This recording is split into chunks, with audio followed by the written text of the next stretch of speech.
Joe Beermaster, the Car Master. Today we have a 2019 Acura RDX.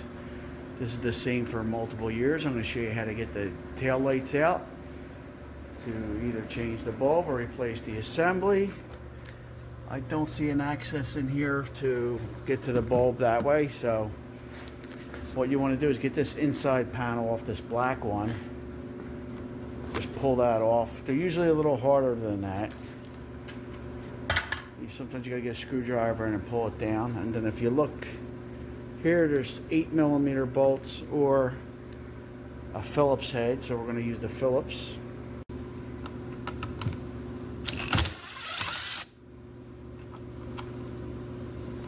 That's one. That's two. There's also push pins and a slide in here. You just want to wiggle it, put backward pressure. So once you get those two bolts out, the idea is to wiggle it and wiggle it and wiggle it. And it's very hard to come out, but there's a push pin in here. And the idea is to pull it, but pull it outward. All right. So this one came out real easy, but I'm telling you, they're very difficult. See those push pins? There's two of them. And you have to push outward. It will not move back until you pull outward. And then if you want to change the bulbs, you change them from here. You spin them out.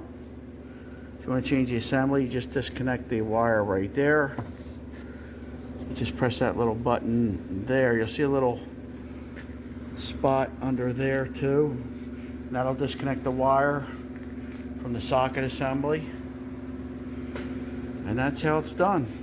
If you want to put it back in, you got to do it reverse of how we did it.